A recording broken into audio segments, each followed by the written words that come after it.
bike on another easy camping adventure. Today, we're on a historic road, the old Colockum Road. This is the old Wagon Road that went between Ellensburg and Wenatchee. So the story goes that in 1875, some guy whose name I don't remember anymore, it's been so long since I read the story, but his name was John, and he had a wife whose name was Mary Ellen. That's the important name because he named the town of Ellensburg after her. And so Ellensburg was platted and named in 1875. About 5 years later, in 1880, merchants there decided they would make a road here that went, you know, there's no I-90, there's no interstate, there's no cars, there's nothing. But they made this, I guess you would call it a trail. It was a pack trail, and they'd bring horses up through here and pack goods from Ellensburg up toward Wenatchee. And then in 1885, I guess there was a gold discovered in Okanagan, and there were mines up in British Columbia. People were coming up from Dalles, Oregon, and so they decided to widen this road, improve it, and make it into a wagon road. And so in 1885, it was made into a wagon road, and that's the road we're on now. It was originally the old pack trail, where they would just, you know, bring pack horses through here. So then in 1885 and after that, they would run wagons, freight wagons up through here. Now this road between Ellensburg and Wenatchee is, I don't know how long it was originally, but now it's probably only about 30 miles long. But if you were to drive from Ellensburg to Wenatchee, it could be 50 miles through here, I don't know. But the halfway point, Colockum Pass, they had a station there, the halfway station. And so the freighters, when they were bringing their wagons, loads of material through here, they would stop there at that halfway station. And we're going to try to camp as close to the halfway station as we can. There's nothing left of it now that I can find, and I can't even find too much information about it. But it's still historic. What I like about it is I've only been there a few times. My wife and I were there last fall, and before that I've always just been there on my motorcycle. And it looks like, you know, a halfway station, a stage stop. It looks like if Hollywood came here to make a John Wayne movie and they wanted a stage station, that would be the place to put it. So this is Colockum Pass. We're about a mile from the halfway station, and it was here in 1891 that a lone gunman stopped the stage brandishing a shotgun and a revolver, and he forced the driver to toss down the mail bag. Then he forced the only passenger on board to rifle through that mail bag and dig out 6 packages that had been mailed in Waterville. The entire time that the robbery was underway, the robber was shaking like a leaf, according to the driver. But once he got the packages, he lit out. And I guess that's the end of the story. I never seen any information whether he was caught or not, but this is always an interesting spot to stop, right near Colockum Pass, the old stage holdup location.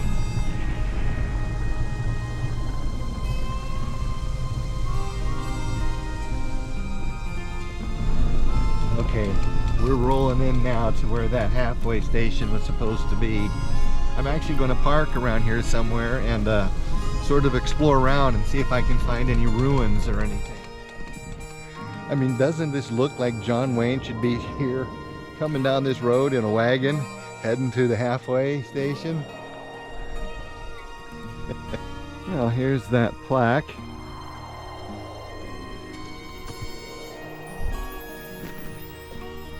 There we go. Site of halfway station, Colockum Pass between Ellensburg and Wenatchee. Freight and immigrant route from the Dalles, Oregon and Ruby Mines, BC, 1887. I've gone ahead and just parked Spike right there.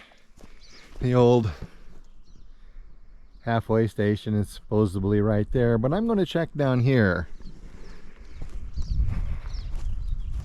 All these sticks and stuff.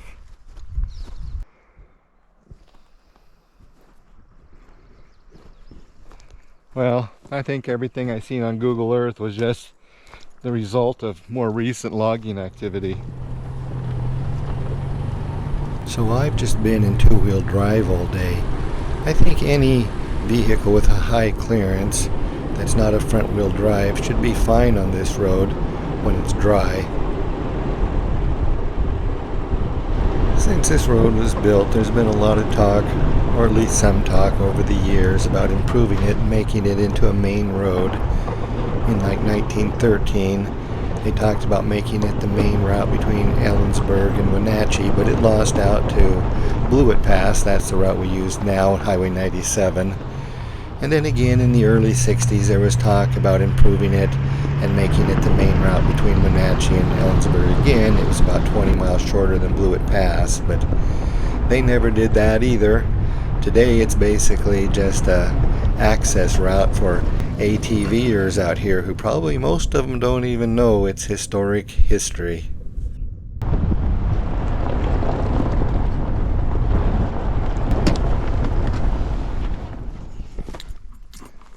Wow, look at that. There's the Columbia River. And there's Eastern Washington Desert. So that's Moses Coulee right there, that canyon. That would be where this road would have originally terminated. And then the Columbia River just keeps going up over here. And because of the Grand Coulee Dam, the desert is green. So the road keeps going here, you can see it, and then it zigzags back, but it also keeps going to a little point up there and where it dead ends. I'm going to go look at that as a potential camping site for tonight. Only thing about it, it's kind of close to Wenatchee, and it is Friday night. People might come up. I'll just have a look and see how well used it looks.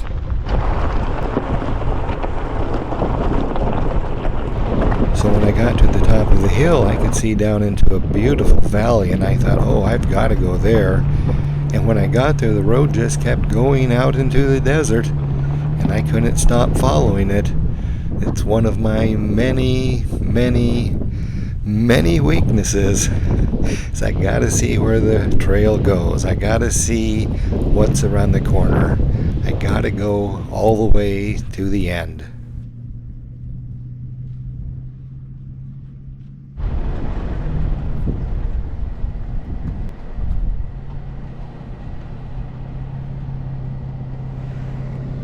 Oh, thank God, they finally made me stop.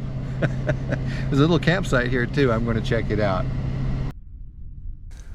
Wow, look at that. Miles and miles of empty, rugged, barren, and beautiful scenery. It's an ideal campsite. Apparently the ideal spot in many people's mind is to use for a restroom. Yeah, clear out here in the middle of nowhere, can you believe that? Miles and miles of empty desert. You can go anywhere you want and gotta go right in the middle of the campsite. Unbelievable. I just can't believe some people. I just don't understand people. I just don't get it at all. Well, I'm back here at the farthest from civilization campsite that I found today that I'm willing to use. So I'll tell you a funny story. About 10 years ago, Amy and I were on vacation, and we came through this desert, but farther south, but it's basically the same desert, sage and everything like this. And you can just look out here and you can see there are no animals out here. There's no elk, there are no bears, nothing like that, or so you would think. And I think I have this video, I'll put it in here. We were driving along and we spooked up some elk out of the sagebrush. I didn't know there were elk there. They just suddenly ran out of the sagebrush because we spooked them, and they went running to some other sagebrush to hide, which they ran into and disappeared. But in there was a black bear, which was spooked out. It took off running and went and hid in some other sagebrush. So when you're out here looking around and stuff and you don't see any elk, you don't see any bear, you don't see any coyotes, they're out here. A lot of this sagebrush is bigger than it looks. Well, that was good. And a success. So it's probably hard to appreciate. I just found this lying here. It's a piece of petrified wood. Got a little bit of nice color in it there. Let's see. That's a good spot.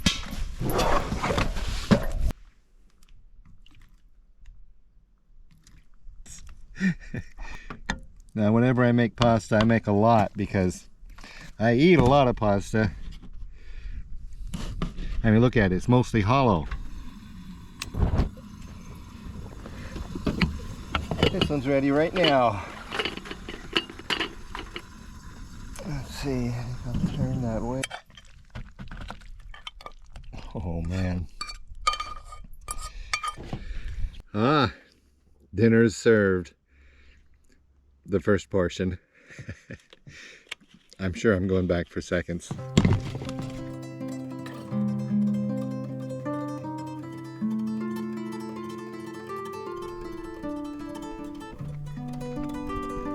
There's the road we drove out, up around. We went all the way up there on top of this. Came back here, parked right there. Very beautiful area.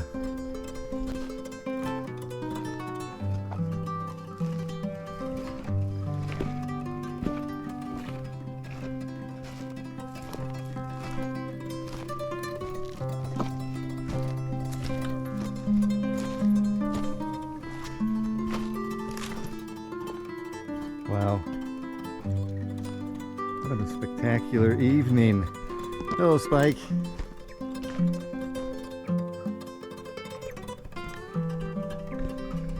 It's a little animal over there that's just been softly chirping for hours. An excellent little companion. I don't know if they consider me an excellent companion, but here I am, and I'm not going to bother them. I'm not even going to leave them anything to eat. I'm not going to interfere with their lives at all.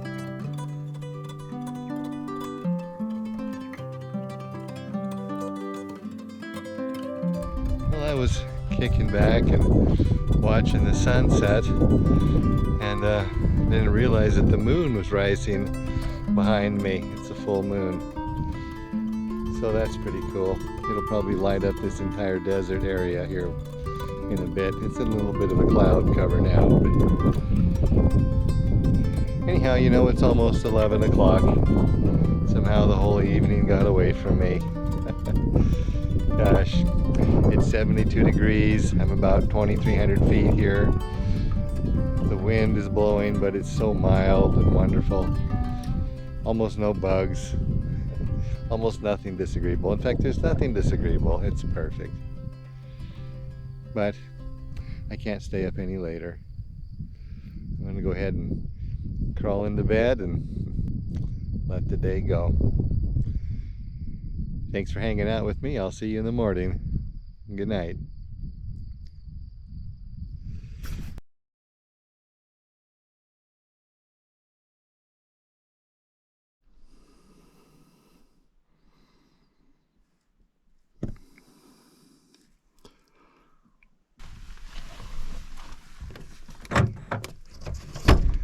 Well, good morning. That was an excellent night up here. Temperature was perfect. I woke up about 4:30 when the sun started rising. The entire sky was red. But 4:30 was a little bit early for me, considering I stayed up till almost midnight last night. But I wanted to get up early this morning and get an early start, but it's about 6:15. It's 66 degrees. I'm going to go ahead and spend some time and make some cereal. I always have cream of wheat when I do that, and then I'll have a cup of coffee besides, and then we'll start on out here and we'll head back to Colockum Pass to the historic Ellensburg Wagon Road.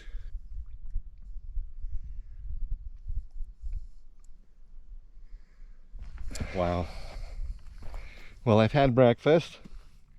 Got my coffee sitting in Spike waiting for me. Guess I'm about to leave. I'm just going to have one last look here.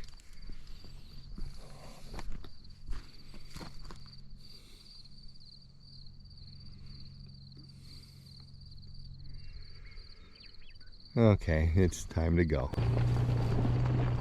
You know, being out here has brought back a lot of old memories of when I was a kid and we lived on a large ranch that looked a lot like this place, where my dad was the foreman. We ran about 400 head of cattle on 100 sections. In 500 feet, turn right on Colockum Road. Well, it took about an hour, but we've made it back to the Colockum Road, the historic Ellensburg Wagon Road. So we'll pick it up from here, actually right there, and we'll follow it down into Wenatchee. Well, in the first part here they were doing a little bit of logging, but that meant they did a lot of road improvement too.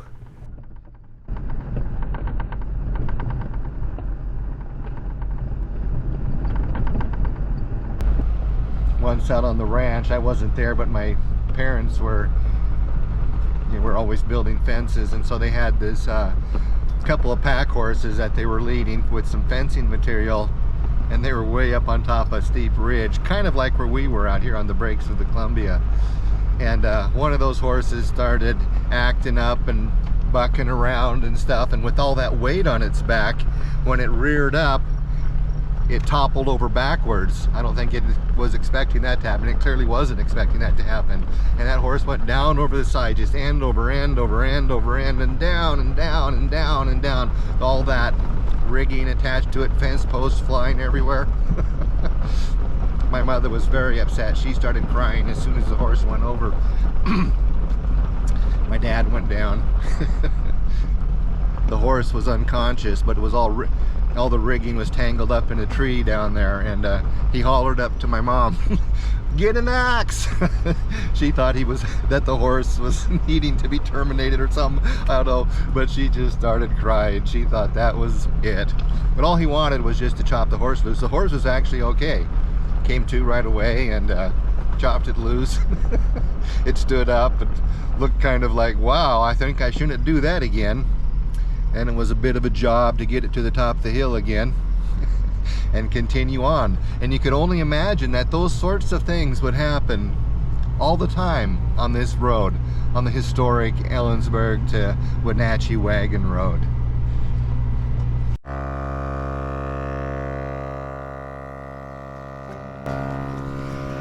Well, I guess that's it. We've made it back out. Wenatchee is just around the corner here. We're back to civilization. I'm airing up Spike's tires. Going to head home. That was an excellent adventure. I want to thank you for coming along with me and sharing that with me. I appreciate that very much. I hope you come along on my next adventure too. Until then, you've been easy camping with Dan Dog and Spike.